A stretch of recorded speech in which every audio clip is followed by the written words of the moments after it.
okay, allow me just for one moment to settle out the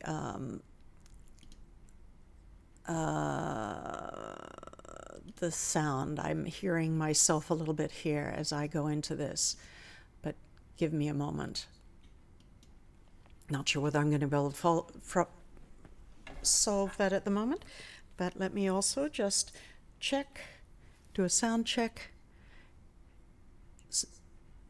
And it seems like everything is coming through on this live stream, so let's keep on moving forward.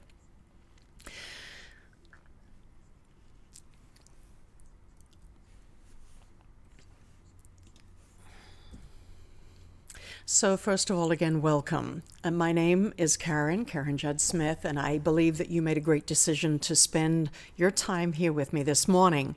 And I'm going to help you make a greater impact in the world because that's what I do with those that I work with. And today is just one of these steps. Now, I want to first of all give you a little bit of my why I have ended up in this place. After all, I did start I was talking to a fellow Australian just the other night, and he was from the Sydney area, the Blue Mountains area, and he said, so where did you come from? And I said, from outside a town called Deniliquin. He said, where's that? Now, he comes from the same state, in the same country, and he didn't know where I came from. Now, of course, I thought everybody knew where Deniliquin was, but not so. So how did I get from there to here? And I have had quite an interesting journey on the way, and it has not been a straight course. But bottom line, I believe in the enormous potential of each and every person. I believe in challenging the limiting thinking that holds and habits that hold us back. And that's each one of us, no matter how bold or courageous, no matter how young or how old. There are always things that we can improve in ourselves, and especially as we continue to move ourselves forward, push ourselves forward as leaders in society. We've got so many beliefs in our lives, little ones, big ones. Some of them fly under the radar and we barely even notice that they're there, but they can be limiting beliefs. And so to find those and to find ways to change them in a simple and effective way is sometimes it eludes us. And oftentimes that's why we work with others. We work with mentors, with advisors, with consultants or coaches, because they can see things, they've got a perspective on us that we don't.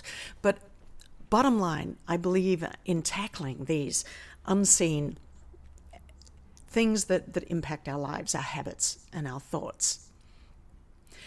And to do that, over the years, even while I've been busy, full-on responsible for different, outreach teams at the United Nations or whole organizations in America or businesses, I always focus on educating my team, the people that I work with. In part, it's because I want to work with people who are learning and growing, and because I want them to be living to their fullest, because that way then the organization that we're creating together is also more able to fully function. Now, so even as far back as when I was running a 150-vessel ocean-based international youth leadership training program, I not only ran the program, but I structured the training program. I've always been interested in uplifting and strengthening the capacities of those that I work with. So I've designed training programs, and I design them carefully. I make them, and today, with the technology that we have, it's easy to make them accessible and simple to practice. Well, simple to practice, the technology doesn't do that. That's a part of what I always strive to do, because I know that unless it's simple to practice, we're just not going to do it. There is so much complexity in our lives, especially today. We think that computers have simplified our life, but in fact, they've given us such a plethora of opportunities and information.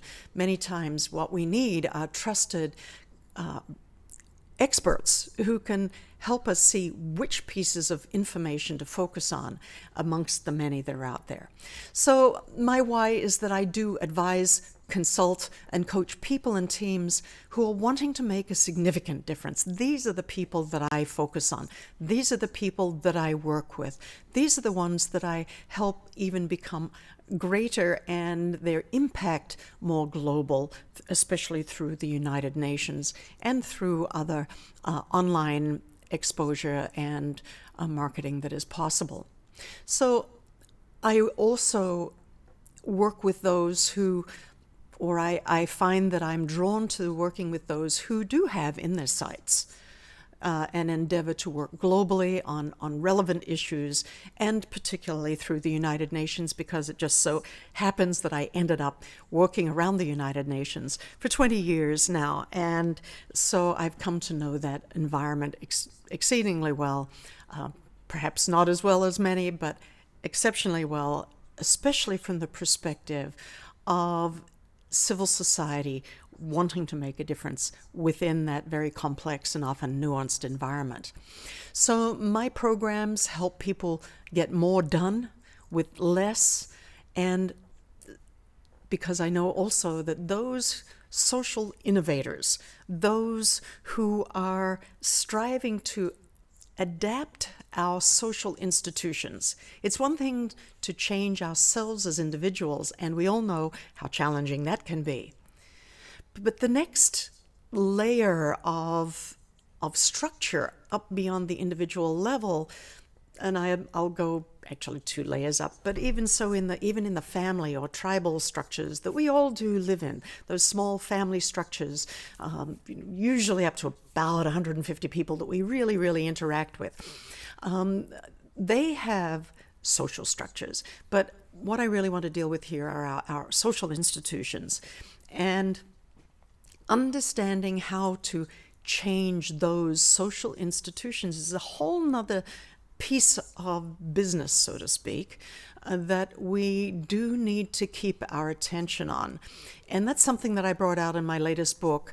I'm happy to say that it became a #1 bestseller, and it's called United Nations Unlocked. So it's talking about that process in a particular environment. But the critical need at this time is for us not only to focus on personal development, but on our social institutional development. Because if our social institutions are the place within which we live and breathe and work, and yet they are not evolving, they are not adapting, they are not growing and with us and according to the pace of the evolution of our technology, then they're going to hobble us, they're going to hold us back. So when you're ready to get more done by adapting your social institution, by adapting your own habits and practices, by adapting your own skill set, then I'll be here for you. But in the meantime, let's move forward to the series. Excuse me. The Transilience Series. So how is it different? And I think I've already begun to tell you a little bit about how it is different. But also it really is for leaders, for those who, unasked, step up. So you don't have to have a position of leadership. Many people in positions of what we generally call leadership are often not real leaders. They don't break new ground. They don't step forward and ask others to come with them and open up like the bow on a boat, part the waters and allow others to follow with them. And a leader doesn't have to be a leader in absolutely everything across their whole life. It's that we do and can lead in a particular area or field. But leaders, those who are bold, those who are willing to step forward, they're the ones, you are the ones that I want to work with. And the Transilience Series is geared for. And it'll provide insights. I believe you will gain insights today that you will be able to start using today, that you'll find you'll even walk away from this session. And at the end of it, you'll begin to see things through a new pair of glasses that I give you. There's no need to look at everything that way all day.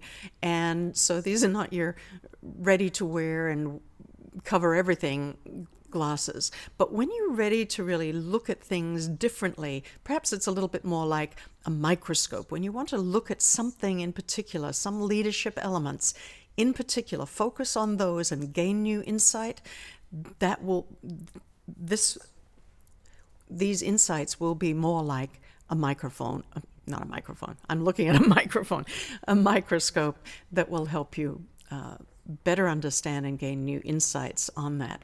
So that you will be empowered not only with more information, but with the capacity for greater insight.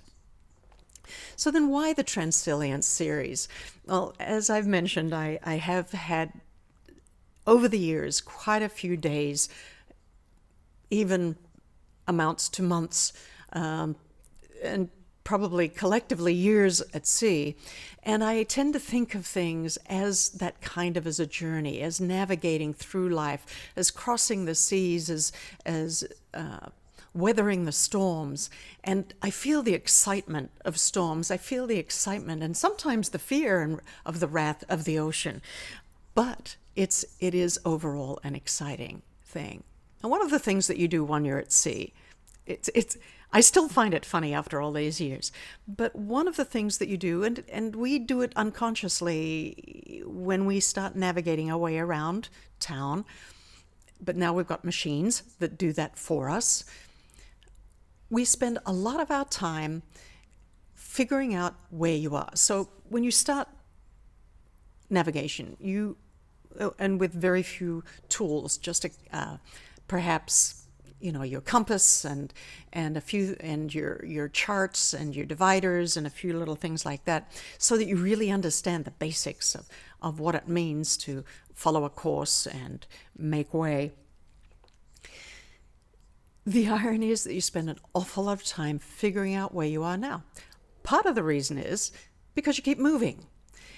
And the other part is because unless you know where you are now and where you want to go to, when you put that in, those two key pieces of information, and overlay that on a chart, which helps you understand the lay of the land or the lay of the oceans, where the headlands are, where the shoals are, where the deep waters, the shallow waters are. When you understand that, you know where you are, you know where you want to get to, then you can set yourself a clear and specific course.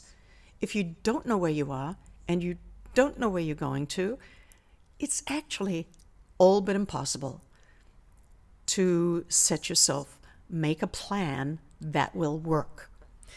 So the Transilience Series really is a way helping you make that journey, and understanding where you are now and where you want to be are essential parts of that journey.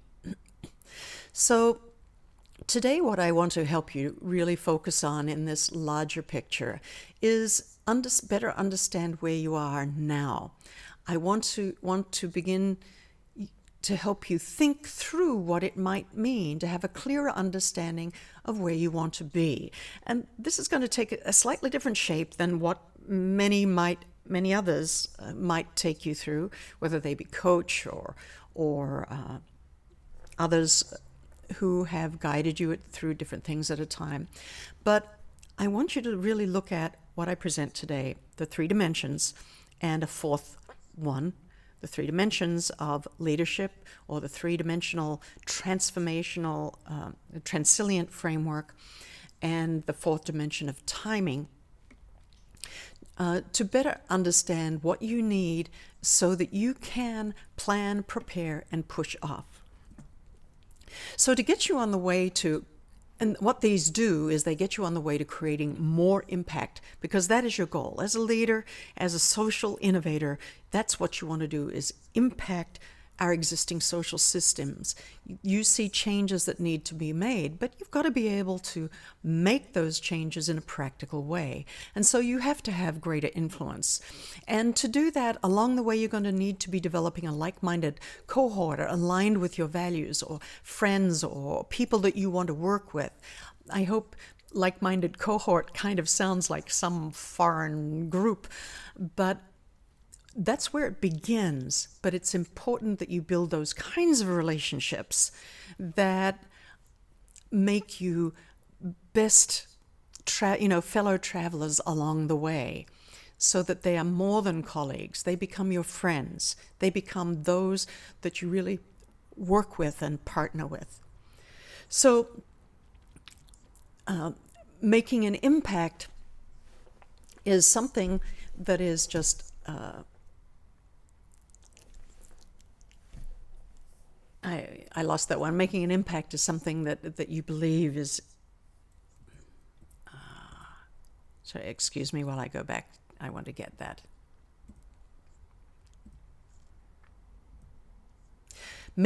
That's right. Making the impact that you believe that your organization deserves. And I know that that's one of the reasons for those of you who work with NGOs, nonprofits, or have an aspiration to do the kind of work that really uplifts humanity and not just your bottom line.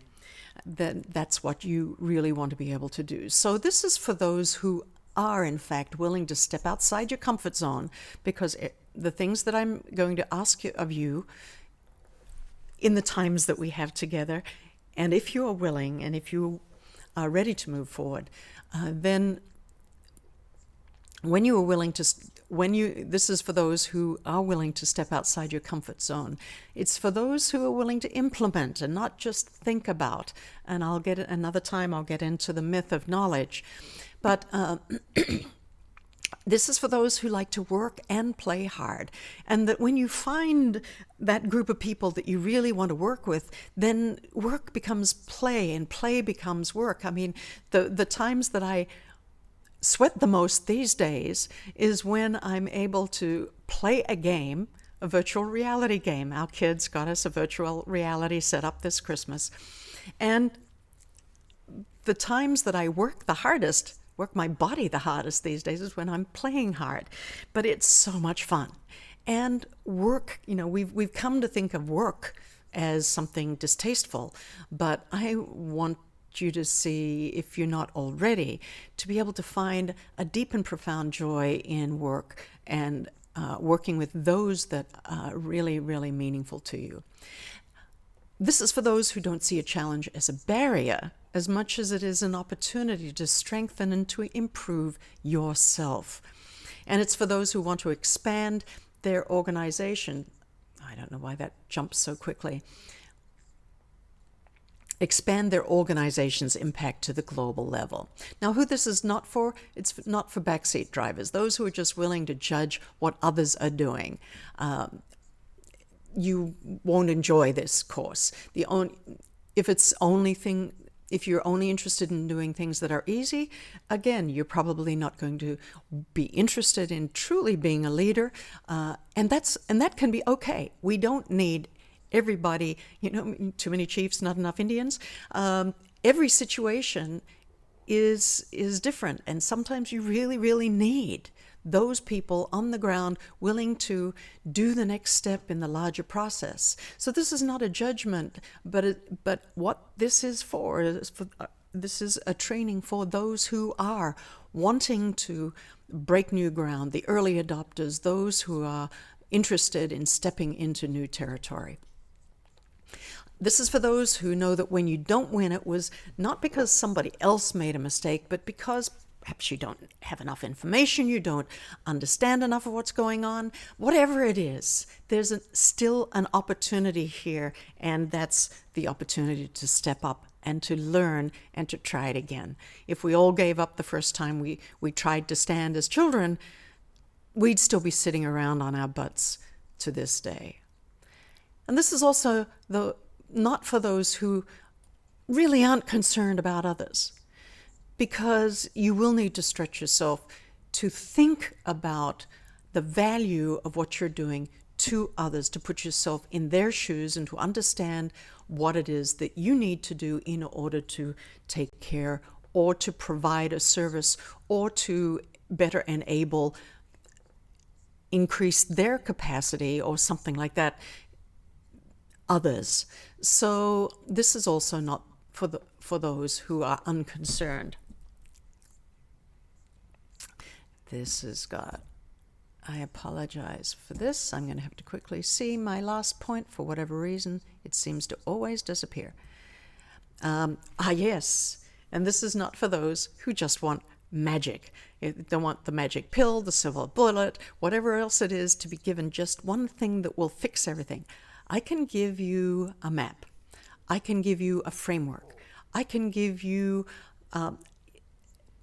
model, scripting for things to say in different circumstances that can help you get there so much faster than what you ever could if you did not have those. But you will still need to be the one who knocks on the door, shakes the hand, looks the person in the eye, and say the words. So that's not magic. That's leadership. That's stepping up. That's getting out there and putting yourself on the line. And that's who this is for. So if you're motivated, dedicated, and ready to go, if you want to grow your impact and influence, if you're ready to help your stakeholders, all of those that you service and work with, to do the same, and you're willing to have fun while working hard, and you're interested in balancing the energies of your family and your, in your personal life and your work, then you're in the right place. So let's get going. I've already spent a little bit of time getting into this, but I think it's important, not just for today, but as we go down the road, for you to have a better understanding of who I am, how I'm working.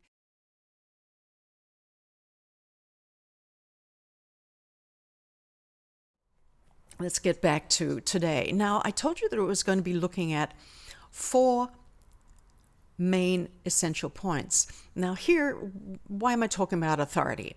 Well, the point here is that in some ways, this first step is really all about establishing yourself in the leadership mindset. And that is, when we look at things, and I'll get to it in a moment as we look at, if you're dealing with marketing, online marketing, or any kind of marketing, a lot of everything we do today is kind of like that. Whether you're in politics, you're kind of marketing. Whether you're in public affairs and outreach, it's a form of marketing.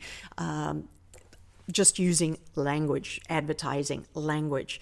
And especially when you get to working online or dealing with social media, and you're trying to get your information out into this white noise of social media today, you're going to end up having to think about things as a marketer, as somebody who needs to be heard above the noise, as somebody who can establish themselves as somebody to be taken seriously, as an authority, and not necessarily because somebody else gives you that authority. And again, that comes back to the kind of leadership that I consider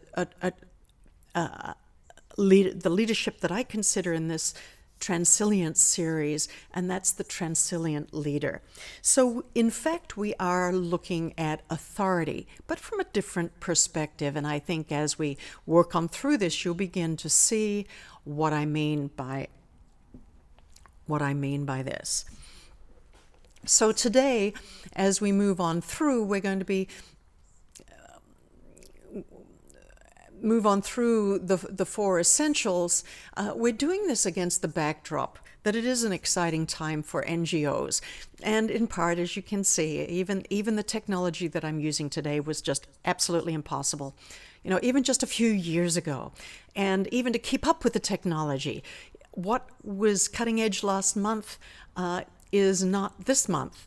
What was working with all of the online systems a year ago really needs to be updated in order to work with it well and to optimize the use of what is available today. So everything is a constant learning. It allows us to do so much more, to see so much more, to connect, to understand more, and to reach and affect people more people further afield. But all of this is, as I was noting just before, is both great and terrible, because everything changes so fast that in order to be a leader, technology is you don't have to know everything about it, but you need to have access to those who can keep you on the cutting edge. Otherwise, very, very quickly, we lag behind. Now, today, leadership in the technology realm, as you know, requires constant learning, constant change, and you can very easily become old school. In a year or 2 years, our computers become dinosaurs. In 3 or 4 years, once upon a time, a 4-year-old computer was still the latest. Technology is massively changing our lives. It's just that simple, because it changes, and as I mentioned just a moment ago, the tech industry, even being involved in tech itself as a business, relies on constant training. Now, this is actually true for NGOs too. But now, because of the technology that we do have, we have access to so much more, also faster, better. Now, for you, as a leader, as an NGO leader, or as a nonprofit leader, or as a leader of an ad hoc team or group of activists, or even if you're just working with your own family or your own small group, if you and your team, however that team may be described, your little tribe, and your tribe can be, again, generally up to maximum about 150 in groups that we work well with. If you're not constantly moving forward, you're effectively going backwards. It's treading water today is not enough to stay with the flow. The current is becoming so strong. So again, coming back to why authority. What happened to the 4 essentials of impact and influence? Well, again, there's so much information. I've kind of covered these points. I got ahead of myself before. But people need those who can curate the information and have trusted experts to rely upon. Now, the 3D Transilient framework, and this is kind of what it looks like. And it has 3 main, I don't know whether you remember the Cartesian maps that you've looked at perhaps at university or school, or if you remember back to basic geometry or whatever. But there are 3 main axes in a 3-dimensional object. And so you have, here we've got X, and I've got along that axis, you've got difference. And then you've got the y-axis gives you, oops, I've got them the wrong way around, but on this one, I said it was domain. It's not actually domain, it's the drivers. The y are the drivers, and so I flipped them around in the text. And then the z-axis are the domains or scope, the way in which I'll explain these in a moment. So let's go into difference, or the x-axis, for a moment. Now, the difference axis, or the 3Ds of the 3-dimensional framework, the difference axis is really a way at looking at what I was just talking about. Unless we keep moving and updating and innovating at the personal level, in our organizations, our social systems, our uses of technology, and there are many ways of looking at this, and this applies to many areas of our life and not just one area of our life. But we can see that we're either being what I call transilient in that sense, and that's moving forward, leaping forward, innovating. We're either adapting, or we're maintaining the status quo. And sometimes that's all we need to do. Maintaining the status quo is sometimes absolutely what is needed. If, for example, you're working in the production of cars, if I were to think about the Tesla, one of my favorite cars at the moment, I want systems inside the factory to sustain the quality standards that have been set up for a particular model car.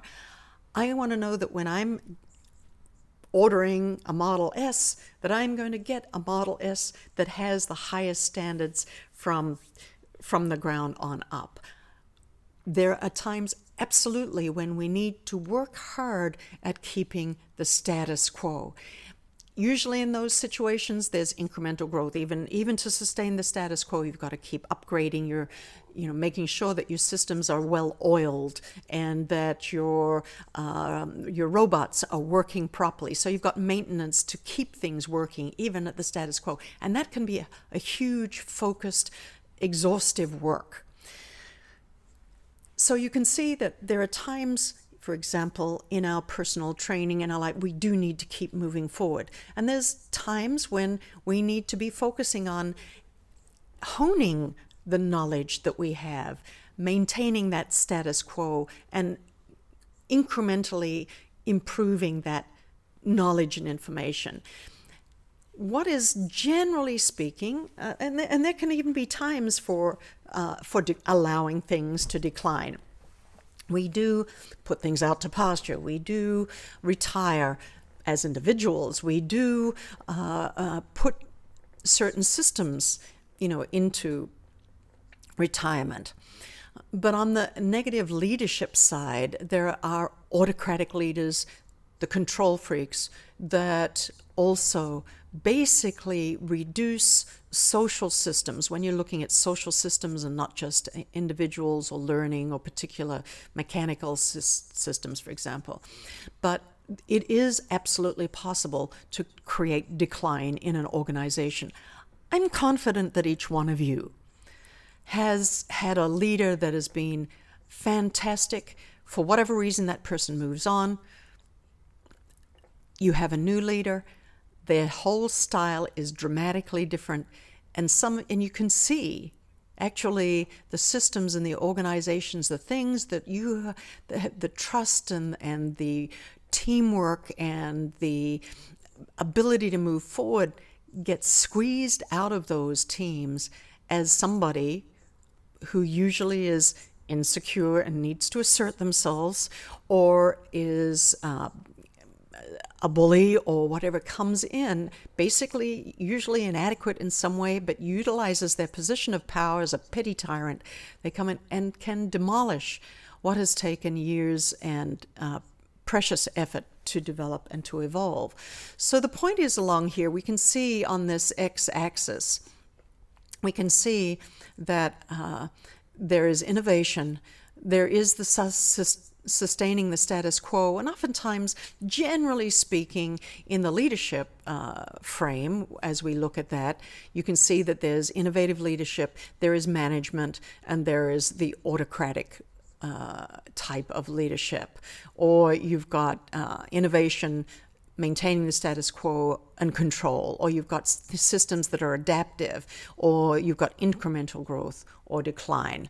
So bottom line, this x-axis, when you look at difference and the difference that you're trying to make, whether you're striding right far forward on this x-axis, or whether you're moving toward the decline area, this allows you to see what's going on, and in fact to choose where a particular situation that you're dealing with needs to be, because sometimes you can look at it and you just say, okay, we're maintaining our status quo really well, but actually our systems require innovation. Okay, what do we need to do to ensure that we have innovative, adaptive, more transilient systems in place? How can we go after that and ensure that we are not just managing our systems so that we can, in fact, keep up with the changes that are going on? Other situations, again, you might simply say, well, right now, we don't need to be rocking the boat. We really need to stabilize the situation to sustain the status quo. We need somebody who can do this kind of work, or I need to be operating in this particular way at this time. So this just gives you a way to assess and to, therefore, to determine also what it might be that you need to be doing. Now the z-axis, I'm jumping to the z-axis next because the last one is kind of, I find very, very interesting. Now, some of these things are maybe not rocket science, but you'll notice that when you put them together into this three-dimensional component and then you add in the fourth one, which is timing, you can see how this really helps you see, helps you and can help you even more better understand some of the decisions that you need to make, some of the assumptions that you've been making that maybe need to be changed, and so that you can refine your own plan.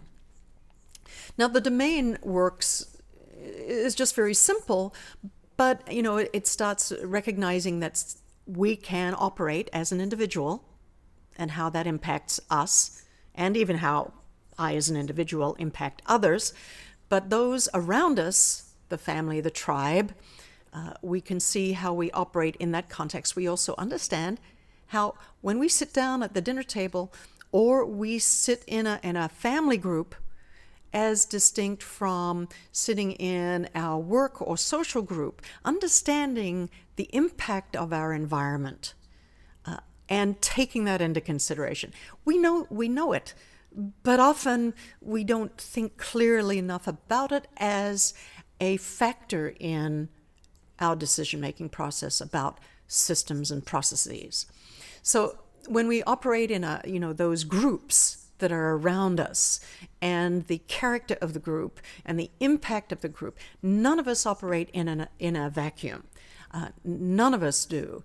And our context may be individual, it may be our family or tribe or a small team, or it could be our workplace, or it could be at a larger social structure such as the community or nation. And there are different ways that we can operate at that level, all the way up to the meta-humanity level.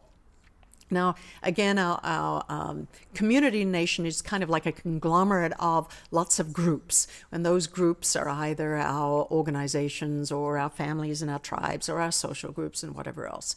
And then we have the meta-humanity levels where, like planet Earth, where we act at those levels. Whether we think of ourselves acting at the meta-humanity level, we are.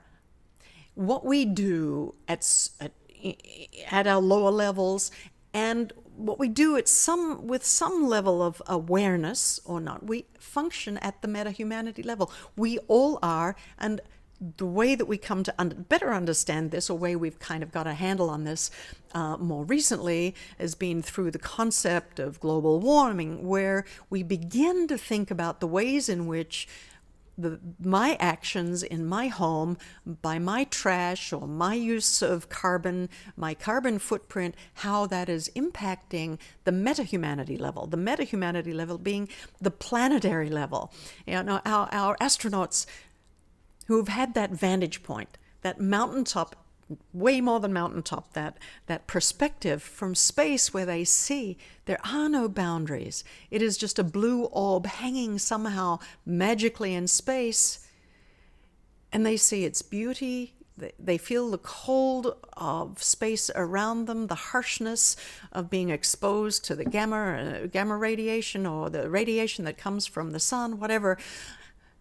And they see the thin skin of the atmosphere that protects us from all of that, and they can see that Earth, and in a strange way they understand the meta-humanity in a whole new way.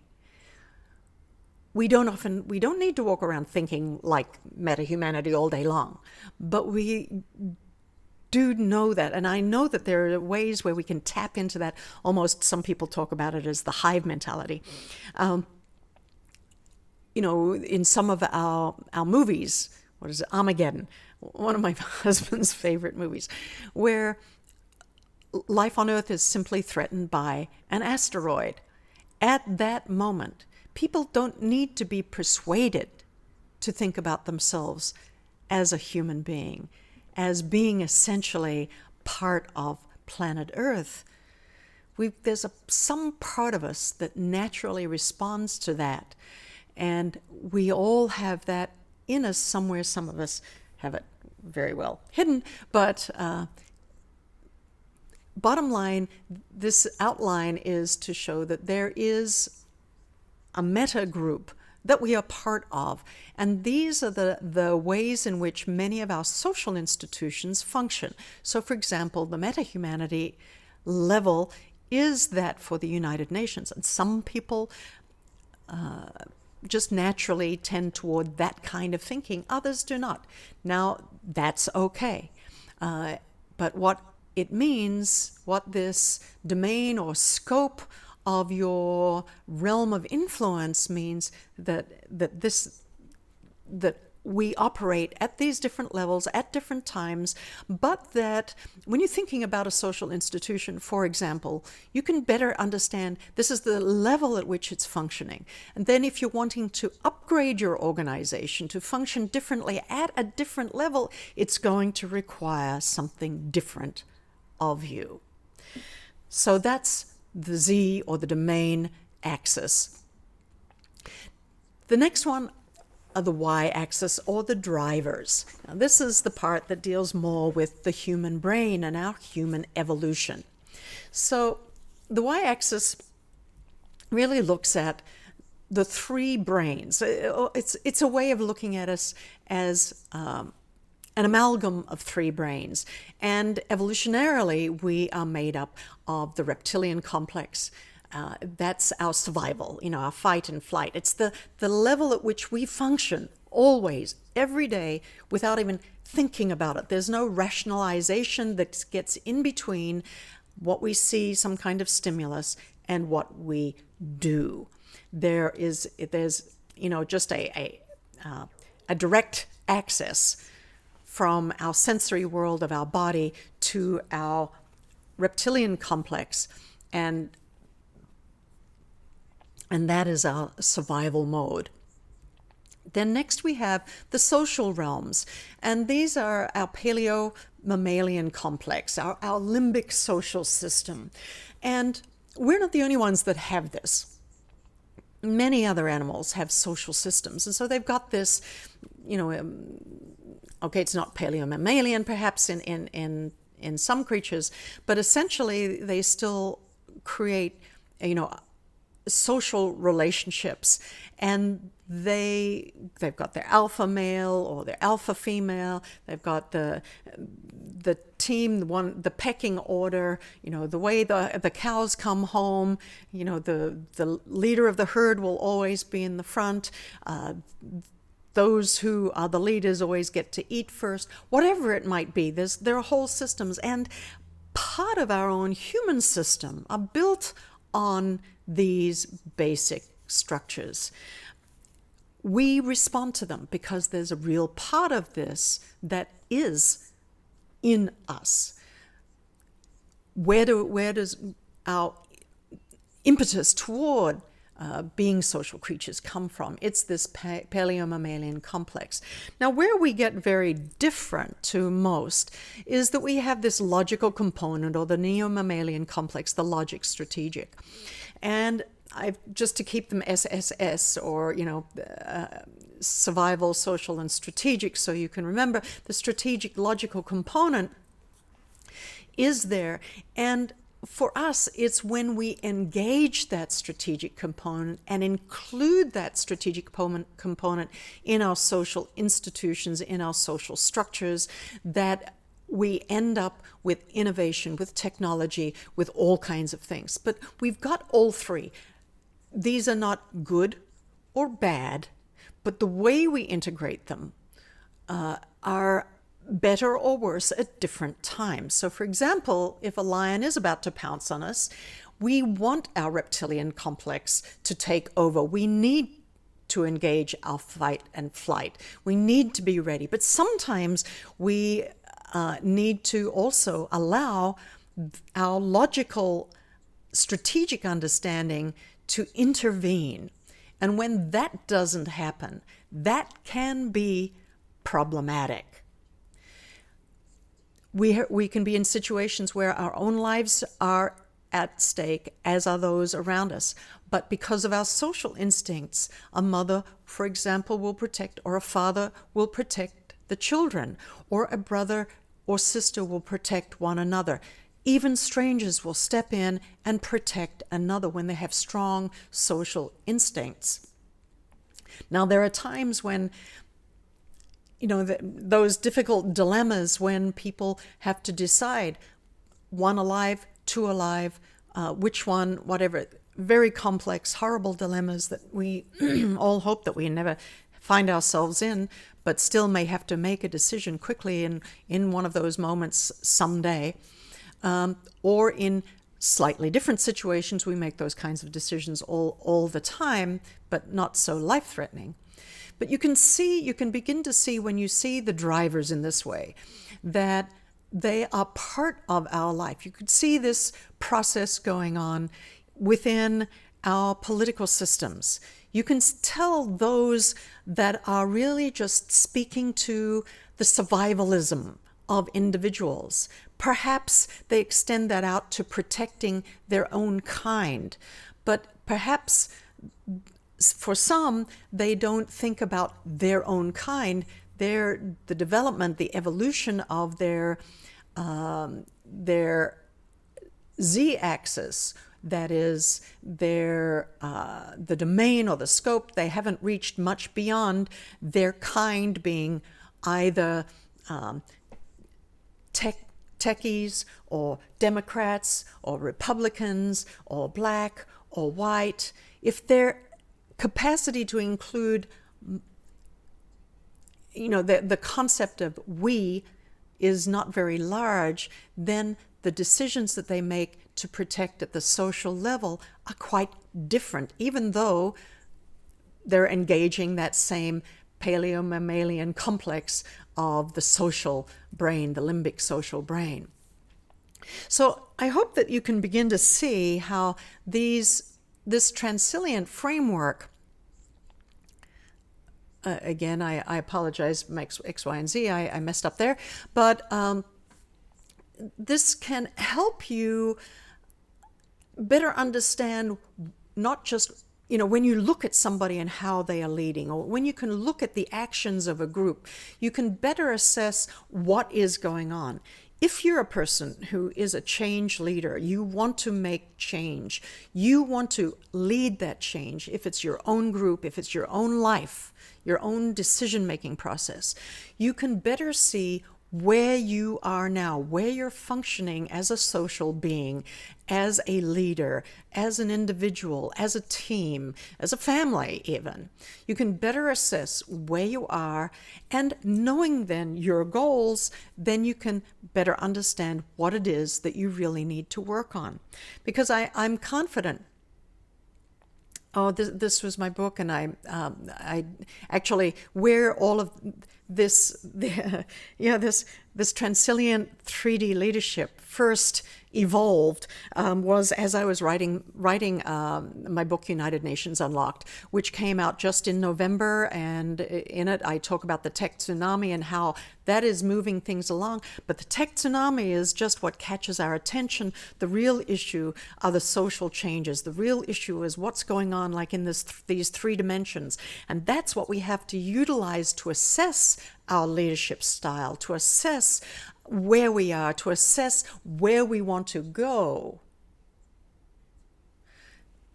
and taking into consideration that the tech tsunami is pushing everything forward and making it urgent that we do this quickly, because our social systems, and part of the point of this book and why I speak to social innovators, is because it is our social systems, by and large, that have the chokehold on ourselves as society at this time. Unless we innovate our systems, whether it be our families, our companies. You can see in the companies, for-profit companies, some of them are dying. They're disappearing because they are not adapting quickly enough to the changes that are taking place in our society, the way people are doing things in the day because of technology. Each day, the way we buy, the way we find information, who we are influenced by, it's all changing so rapidly. For those organizations that are not upgrading the way they do their marketing, the way they produce their widgets or whatever it might be, to match today's society and the way we are functioning in it because of our technology, They are the dinosaurs that are going into the Brer pits. They're the ones that are becoming irrelevant.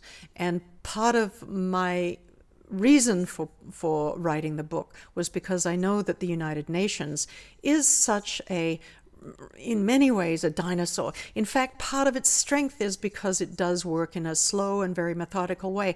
But if that's the only way it works, if it doesn't have the adaptive components, then there's going to be a problem. Then it will become a dinosaur. Then it will be something that will just become irrelevant and die out.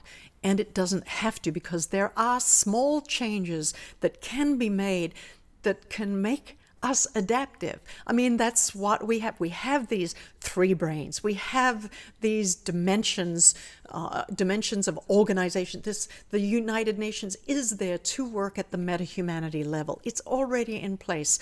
So all we need to do is to find those key actions that can be taken, have the courage to make those choices. Anyway, so what I'm sharing with you today is actually in this book, and so you can go and find it on Amazon or on a website that I have, which is strategicsolutions.onl. But part of what will be looking at in this Transilience series is kind of applying a lot of the reality of internet marketing, which is the tech side of marketing, to the advocacy, public outreach side of things. And there are so many parallels. It has to be adapted, but that is what the Transilience series is also looking at, so that you can, as a social innovator, you as a leader in society, can be readier, can be more able to adapt, to lead, to change. Just on another piece I've got there, the artificial intelligence and the social good. That's just mentioning that in March I'll be presenting a paper at an event over at Stanford University that they do with the AAAI, the Association for the Advancement of Artificial Intelligence, on artificial intelligence and the social good. It's an exciting area, and part of it is these fields, the tech world, especially those that are dealing with cybersecurity and artificial intelligence, in some ways the default leaders in the areas of international security and the security of humanity down the road. But there's so little engagement, overt engagement, innovative engagement between the tech community and the United Nations. And I think that this is one potentially exciting connection that can be made, but both parties have to be interested for slightly different reasons and be willing to engage. But anyway, so this is where we are. I'm just, again, saying that nothing happens in a vacuum. We do need to know where we are. We do need some kind of a chart, and this Transilience framework provides that chart. And you need a destination in order to be able to create your map. And then, of course, we get into the vehicles and the resources, and all of that together is what creates the journey for us. So today, as we were looking at authority and where authority comes, in the social systems, in the domains that we're acting at, the levels at which we may be an authority. And there are other ways to address the authority issue, and I will do that in further series, further sessions in the Transilience series. But this journey to impact and influence requires at least all of these things so that we can get to X marks the spot. And even when we get there, we may have to do some digging. We may then find that we're going to come up with a new objective, a new destination that we want to. Maybe we won't be satisfied just with one piece of treasure. We're going to want some more. So what I just really, really quickly, I want to introduce you to where we're going. in the series as a whole, and we'll be getting more of these. So authority and attitude, this was the position part.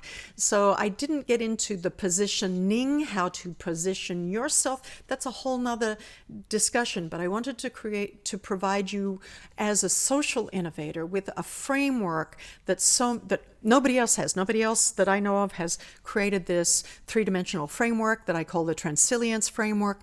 It is new. And yet it just gives you perspective and understanding and helps you in your strategic planning. The 5 A's of advocacy that utilize the marketing 5 P's of position, price, presentation, pitch, and produce. That's usually the way you move through the process of successful marketing. So in the end, we're going to be looking at appraising. So we're going to be looking at ways in which we can make our choices of where we're going to be positioning ourselves, what is of value, because we need to assess ourselves. We need to appraise the value of things. We need to understand what it is, where we're going to, based on how we're going to position ourselves, what pricing we can put on either what we do, or when we're looking at something, we can understand the value of what we're looking at, and based on our goals and objectives, we can better understand, is that important to us or is it not? Is it just something of curiosity that may be important when we're functioning in a different mode? For example, at the personal level, it may be important, but at the social level, it may be unimportant. Then we need to look at how we're going to acquaint others with what we're doing as we're doing our outreach, and whether we get into advising them about things or acquainting or advising, that whole area. That's where we get in. That's the presentation component, how much we do at what stage of our relationship, and because there is a place for both. And then we look at the angle, or what we're going to, how we're going to be pitching things, how we're going to present it to people, how we're going to bring it to some kind of a close, and then how we're going to actually do the actions, fulfill produce the goods that we've said we would, which is a whole different matter. But I already know that you as an organization, you've already got your act down, so to speak. You've got your services in place by and large, and you're working on them. And I know you're constantly improving and needing to upgrade and expand them. But when you get to bringing your organization to a new level, or when you are representing your organization and its work to your key stakeholders, to those that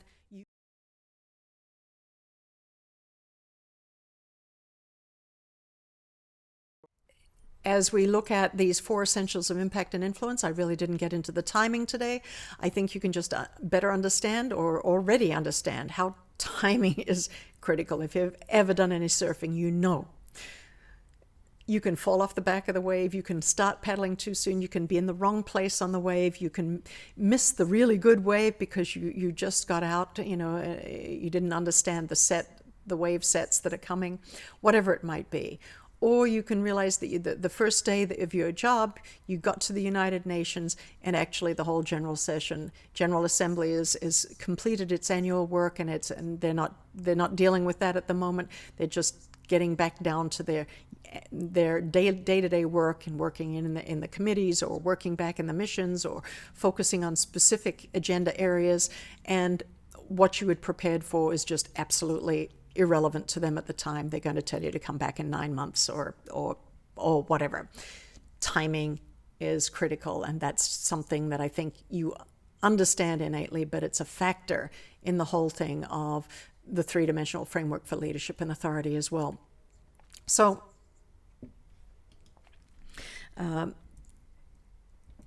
again, what we looked at today was difference, domains, and drivers, and that pretty much gives you the 3D framework. And it's just one of the ways that I know I'm pretty confident, because I know I've had this experience. Have you ever been in a situation where you ever said or felt like, I didn't see that coming? Just something comes totally out of the blue. It's because the way you're looking at your work, your organization, your levels, your domain, or the scope, whether you're functioning from more along that line closer to the lizard brain, what I call the lizard brain, or your, survival brain, or whether you're functioning more at the social level, or whether you're functioning more out of the strategic logical brain. Those who are functioning out of the strategic logical brain as their primary way of thinking, and in a sense overlooking their limbic and or lizard brain components, cannot understand somebody who's working very, maybe even balanced and more in the middle along the social, recognizing the need to protect their family and being rational, but not being driven by the rational side. So you can see how the lack of understanding of one another can impact, and so you can sometimes just not see some things coming. Now you've got a way, using the Transilience framework, the 3D Transilient framework for understanding leadership or functioning, whatever you want to call it, you can begin to better understand the invisible forces that are shaping your efforts, large and small, and the efforts of others. And this is what can help you become much more effective. So again, if you're interested in the book, I'm just going to wrap this up. I hope you've gained a few things. I hope that you'll like what you've heard. You can contact me through Strategic Solutions Online. You can access the book either online. We've got a 40% off. If you want to text to KJS, send a text, put KJS in the message, to the number 33222. Send that out from your mobile. I will immediately send you a link to the regular Amazon site, as well as to the 40% off link on my website. Or if you want to get yourself on the webinar list, you can go to ngoacademy.org and I think I forgot to put the exact URL there, but you can find somewhere on there that there is a webinar list. Otherwise, just again, on that same number, just send me a message. Go to 33222 and say, add me add me to the just say add me to the webinar list. So that's about it. I hope that you've enjoyed this. I look forward to spending some more time with you again, and I hope you'll come back and get more from the Transilience series as we move on down the line. Thank you very much, and have a wonderful day.